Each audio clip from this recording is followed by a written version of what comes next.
Business fail होना generally किसी इंसान की लाइफ में 30-35 की उम्र में आ रहा होता है। मैं 18 साल का बंदा हूं जो पैसा डुबा के बैठा हूं। हमने बिना किसी एड रन किए मिलियन से ज्यादा विजिट्स पार कर दिए। तो शायद कुछ ना कुछ ऐसा होगा जो कि इसमें बहुत स्ट्राइकिंग था। बट वो मुझसे बात करके ऐसा बोलते कि भैया आपकी वीडियो के अगर 95% आ गए, 98% आ गए। और मैं सोचता हूं कि यार क्या मैंने सच में कुछ अलग बताया। एक समय ऐसा आया जब हमारे पास में एक एसोसिएशन था ऑलरेडी, बट एंड मोमेंट पे वो एसोसिएशन टूट गया। मेरे केस में 2 स्टार्टअप्स फेल हो चुके हैं, इसलिए मैं आपको शायद वो चीज बता पाऊं जो कि आपको आगे चल के काफी हेल्प करे। जिंदगी को देखे नए नजरिए से जुड़िए जोश स्पीकर के साथ कॉल पे। Alright, what's going on my loveliest and dearest people out there. मेरा नाम है प्रणय और मैं हूं एक 21 साल का entrepreneur whose company is already valued at over $1 million। और अभी मैं, क्योंकि हम इंडियंस हैं और हम ज्यादा रिलेट कर पाते हैं मंथली इनकम से, तो I am making close to 7 figures every month. और आज इस जोश टॉक के अंदर ये आप लोगों को क्यों देखनी चाहिए, क्योंकि ये बहुत सारे लोगों के लिए रिलेटेबल है। आप में से जितने भी लोग या तो स्कूल में हैं या कॉलेज में हैं, कहीं पे भी हैं, आप लोग इस स्टोरी से रिलेट कर सकते हैं, क्योंकि इसमें हर पार्ट कहीं ना कहीं का है। और ये जोश टॉक आपके लिए मैं आसान भी बनाने वाला हूं, क्योंकि मैं आपको ये भी बताऊंगा कि इस पर्टिकुलर जर्नी से आप क्या चीज ले सकते हैं और क्या चीज नहीं ले सकते हैं। तो ये जोश टॉक वैसे सबके लिए रिलेटेबल है। यार लाइफ के अंदर ना बहुत सारी अप्स एंड डाउन्स मैंने देखे हैं, बट अगर मैं एक नॉर्मल फैमिली से बताऊं, क्योंकि मैं ना तो एक बहुत अमीर फैमिली से आता हूं ना मैं बहुत गरीब फैमिली से आता हूं। आप में से सबसे ज्यादा लोग जिस फैमिली से रिलेट कर सकते हैं, मैं उसी फैमिली से आता हूं। तो मेरी लाइफ में कुछ ऐसे सिचुएशंस हुई है जहां पर मैं या तो बहुत ज्यादा नीचे गिर चुका हूं या फिर मुझे लग रहा है कि नहीं, I am living the top of my life. एक ऐसा इंसिडेंट है, हमारी फैमिली के अंदर कोविड स्ट्राइक हुआ था। मोर देन 70% पीपल हमारी फैमिली के जो थे वो कोविड इन्फेक्टेड हो चुके थे और कुछ 4-5 लोग एडमिट हो चुके थे। इस स्टोरी को वैसे मैं ज्यादा शेयर नहीं करता क्योंकि ये मुझसे बहुत ज्यादा पर्सनल है, बट अगर मैं फिर भी बताऊं तो वो एक सिचुएशन ऐसी थी जब घर के 4-5 लोग एडमिट हो चुके हैं और मैं अपनी फैमिली से ये डिस्कस कर रहा हूं कि हम किसके इलाज में पैसा दे सकते हैं, क्योंकि हमारे पास पैसा इतना ही है, हमें इलाज 4-5 लोगों का कराना है। तो किस इंसान का इलाज करवाया जाए जिससे वो जिंदा बच के आ सकता है, और किस इंसान के इलाज में हम ज्यादा मेहनत ना करें, बिकॉज हो सकता है कि वहां पर कोई मतलब नहीं है। जब मेरे लाइफ में ये पॉइंट आया तब मुझे पैसे की रियल वैल्यू रियलाइज हुई, और इससे मैंने कैसे टैकल किया वो हम जानते हैं स्टोरी क्या चलते चलते। तो सबसे पहले मेरी स्टोरी स्टार्ट होती है यार, मैं 10 से काफी पहले से कुछ ना कुछ तो करना चाहता था। मुझे एग्जैक्टली नहीं पता था क्या करना है, बट डेफिनेटली ये तो था कि कुछ नया करना है। जब मैं 10th में पहुंचा, मैंने अपना एक पहला यूट्यूब चैनल स्टार्ट किया नॉर्मली। तब कुछ लोगों को पता चल गया और एज यूजुअल सबने मेरा बहुत मजाक उड़ाया, और मैं बहुत कोशिश करता था कि ज्यादा लोगों को ऑलरेडी ना पता चले इस बारे में। बट समहाउ धीरे धीरे करके ये मेरे पापा तक पहुंच गई खबर, और पापा ने मुझे बताया कि ये क्या है। तो मैंने बोला कि मैं पहले तो हट गया वहां से कि मैं जानता ही नहीं हूं ये कौन है। But then I told him कि I am doing this thing, and he was not very reluctant about the fact कि I am doing something as apart from studies. तो उनको लगा कि चलो ठीक है, बट उनका मेन फोकस था कि पढ़ाई बिल्कुल हर्ट नहीं होनी चाहिए। तो यार अब 10th की एग्जाम आने वाली थी, तो सबकी ऐसी मेंटालिटी रहती है इंडियन फैमिलीज की कि यार 10th की बोर्ड एग्जाम से इसको बहुत फोकस के साथ करना है। और मैंने एक चीज, आई एम रियली हैप्पी कि मैंने एक चीज का बहुत ध्यान रखा कि मैं बिल्कुल ही एक तरफ इंक्लाइन नहीं हुआ। मतलब या मैं कुछ और काम कर रहा हूं तो ऐसा नहीं किया मैंने कि मैं टोटली पढ़ाई को इग्नोर कर दूं, या फिर मैंने पढ़ाई के चक्कर में ऐसा नहीं किया कि मैं कुछ और ना करूं। तो मैंने 10th में अच्छे कुछ 9.4 सीजीपीए से स्कोर किया, तो वहां पर मेरी family was also happy. But फिर मैं आता हूं क्लास 11th के अंदर, यहां पर एक अलग ही जर्नी स्टार्ट हो रही है। यहां पे सब लोग जेई के पीछे भाग रहे हैं, कुछ लोग नीट के पीछे भाग रहे हैं, किसी को डॉक्टर इंजीनियर बनना है। सबने अपनी अपनी लाइफ सोच रखी है कि मुझे ये 50 लाख का पैकेज चाहिए, मुझे 80 लाख का पैकेज चाहिए। और तब मुझे रियलाइज हुआ कि यार हमें भी शायद यही करना होगा। तो फिर मैं उसी चाल में धीरे धीरे करके आगे बढ़ गया। फिर मुझे रियलाइज हुआ कि यार मैं जो ऑलरेडी काम कर रहा था, मेरा उसमें काफी इंटरेस्ट है, तो मैंने उसको भी धीरे धीरे कंटिन्यू किया। पर यहां पर एक चीज बताता हूं कि why people are important in our life, और ये चीज मैं सभी लोगों के लिए क्लास में एक मैसेज भी दूंगा। बट मैं अगर अभी बताऊं तो कुछ लोग ऐसे थे जिन्होंने मुझे बहुत डिमोटिवेट किया। पर हमारे एक कोचिंग वाले सर थे, तो जनरली क्या होता है जेई की कोचिंग में पीपल आर वेरी रिलेक्टेंट कि आपको सिर्फ यही पढ़ाई करनी है, इसके अलावा कुछ नहीं करना है। But I am very thankful कि वो जो टीचर थे उन्होंने मेरे फादर के साथ में मुझे कन्विंस कर दिया कि ठीक है मैं अपना काम कर सकता हूं, but I have to keep my studies in control as well. वहां से फिर धीरे धीरे कहानी आगे बढ़ी। अब यहां पर आके मैंने 11th के एंड में खुद से एक अपने लिए लैपटॉप परचेस किया। अब वो मेरे लिए एक बहुत इंपॉर्टेंट पॉइंट है। क्यों इंपॉर्टेंट पॉइंट है? क्योंकि पहली बात तो खुद से लैपटॉप खरीदना वाज अ बिग डील, और मेरा पहला लैपटॉप ही एप्पल का होना। जनरली इंडियन फैमिलीज में Apple is treated as very big thing, तो इसलिए मैंने वहां पर मुझे काफी मोटिवेशन मिला। फिर मैं 12th में गया। अब 12th में अगेन वही बोर्ड्स वाली कहानी आ गई, अगेन वही जेई वाली कहानी आ गई। तो मैं अपना काम तो कर ही रहा था, बट धीरे धीरे फैमिली का प्रेशर और बढ़ने लगा। पापा ने मुझे ये तक बोल दिया कि मैं तेरी दुकान पे शटर लगा दूंगा और तेरा लैपटॉप फेंक दूंगा। तो मुझे लगा कि नहीं, I can not let this happen. तो मैंने दोनों चीजों को जितना हो सकता था to the best of my capabilities I try to manage both of those things. पर ये जो डाउट है ये कंप्लीटली क्लियर तब हुआ जब मुझे एक नेशनल अवार्ड शो में बुलाया गया।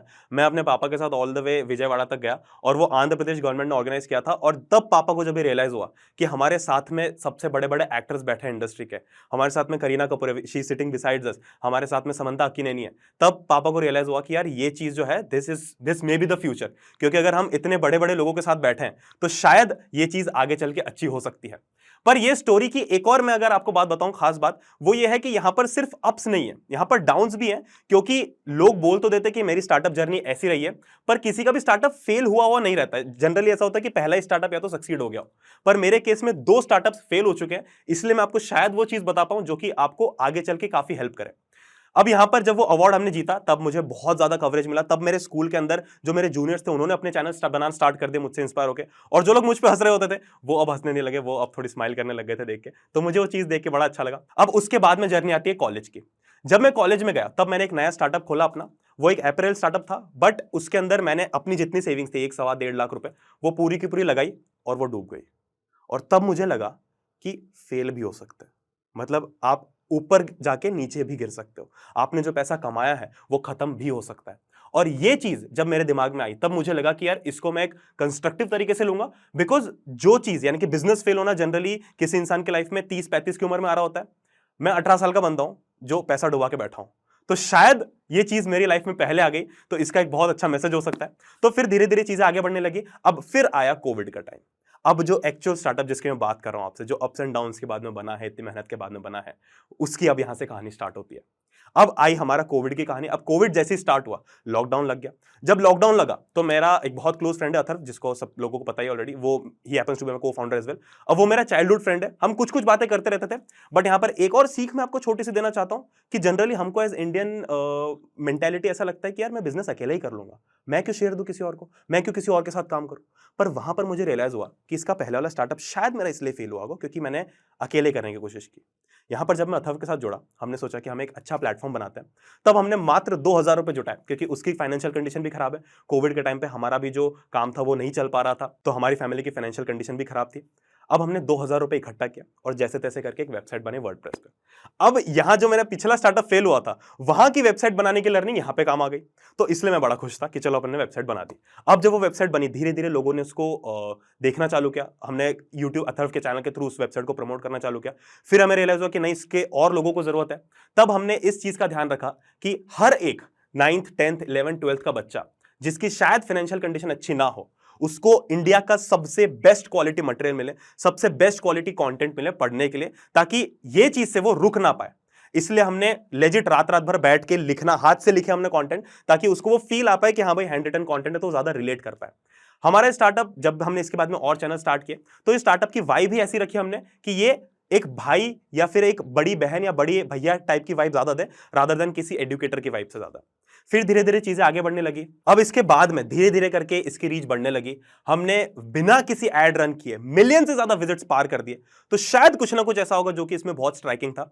फिर हमको धीरे धीरे रियलाइज हुआ कि यार हम इसको कैसे और अच्छे से मोल्ड कर सकते ताकि ज्यादा से ज्यादा लोगों तक पहुंच पाए। तो धीरे धीरे हमने अपनी टीम ऐड करने लगी। फिर हमको एक बहुत इंपॉर्टेंट चीज रियलाइज हुई कि गलत हायरिंग से क्या हो सकता है। नाउ कमिंग टू नेक्स्ट, उसके बाद में धीरे धीरे हमारा स्टार्टअप अगेन वापस से स्टार्टअप पे आता है। तो हमने उसमें और टीम ऐड करी और धीरे धीरे सारे सेगमेंट्स ऐड किए। और आज की डेट में कक्षा 9वीं से लेके 10th 11th 12th JEE NEET commerce arts humanities जितनी भी स्ट्रीम्स है 9th के बाद से, वो हम सारी अपने चैनल्स के ऊपर, अपने स्टार्टअप के ऊपर कवर करवा रहे हैं।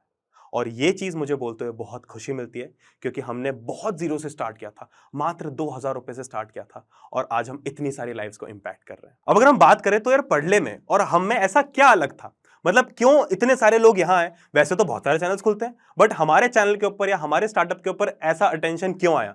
बड़ी बड़ी कंपनीज का भी आया और बहुत सारे लोगों का भी आया। इतना प्यार क्यों आया, उसका एक बहुत सिंपल सा रीजन है कि हमने शुरू से ही वाइब ऐसे मेंटेन करके रखी कि हम कोई बिजनेस वाली कंपनी नहीं है, हम कोई ऐसे लोग नहीं है, कॉर्पोरेट नहीं है, और ना ही हम तुम्हारे सर या मैडम है। हमने हमेशा से वाइब मेंटेन करी कि मैं तुम्हारा भाई हूं।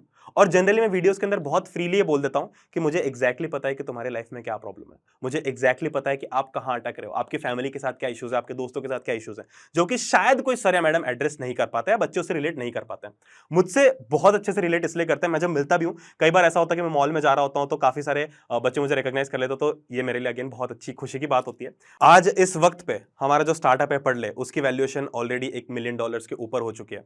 और मैंने कॉलेज जाने से पहले पापा को ट्वेल्थ, क्योंकि ट्वेल्थ में आई वाज डूइंग गुड, मुझे लग रहा था कि यही चीज आगे हो सकती है, फेलियर तो आ नहीं सकता कभी, तब मैंने पापा को बोला था कि मैं कॉलेज में ₹1 लाख महीना जरूर कमाऊंगा। पर जब मैं फर्स्ट ईयर में आया तब मैंने जैसा बताया कि मेरा स्टार्टअप फेल हो चुका था, मेरा चैनल फेल हो चुका था and I was totally out of money. तब मुझे रियलाइज हुआ कि यार मैंने पापा को प्रॉमिस तो कर दिया है, बट क्या वो फुलफिल हो पाएगा। एंड कभी कभी जो आप बातें बोलते हो ना, वो हो जाती है, टाइम लग सकता है पर होती जरूर है, इसलिए हमेशा बोलना अच्छा चाहिए। आज जो मैंने पापा को प्रॉमिस किया था उससे हम 5, 6, 7, 8 टाइम्स तक आ चुके हैं, और ये बोलते हुए मुझे बहुत अच्छा लगता है। बट वो मुझसे बात करके ऐसा बोलते कि भैया आपकी वीडियो के अगर 95% आ गए, 98% आ गए, और मैं सोचता हूं कि यार क्या मैंने सच में कुछ अलग बताया। तो ऑनेस्टली मेरे अंदर से जवाब आता है कि मैंने अलग तो नहीं बताया, पर मेरा तरीका बहुत अलग था। मुझे ये पता है कि इस चीज को बच्चे तक कैसे पहुंचाना है। I know how to present everything.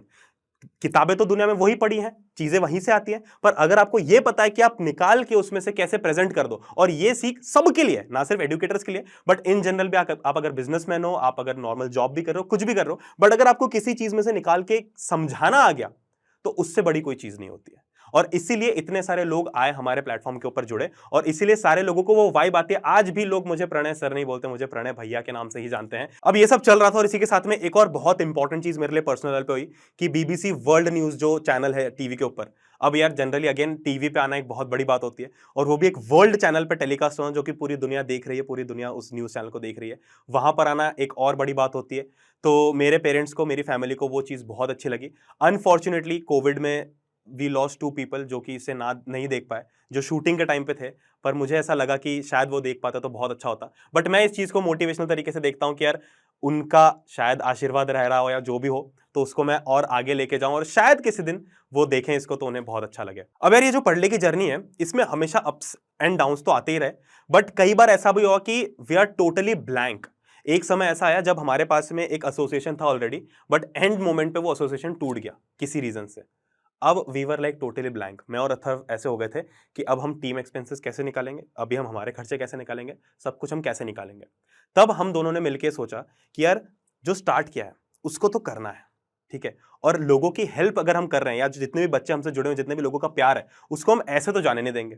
तो इसलिए हमने अपनी सारी जरूरतों को खत्म किया। जो जो चीजें हो सकती थी हमने, अगर कुछ बेच पाए तो हमने वो बेच भी दी, और वहां से हम अपने अपनी कंपनी को वापस से थोड़ा रिवाइव करना चालू किया। तो ये जो इंटिमिडेट कर दिया ना लोगों ने आपको, या तो सोशल मीडिया मार्केट में, या फिर एंटरप्रेन्योर मार्केट में, या फिर स्टार्टअप वर्ल्ड के अंदर, बिजनेस वर्ल्ड के अंदर, उससे इतना प्लीज इंटिमिडेट मत हो, क्योंकि चीजें बहुत आसान होती हैं जब आप उसको करने लग जाते हो।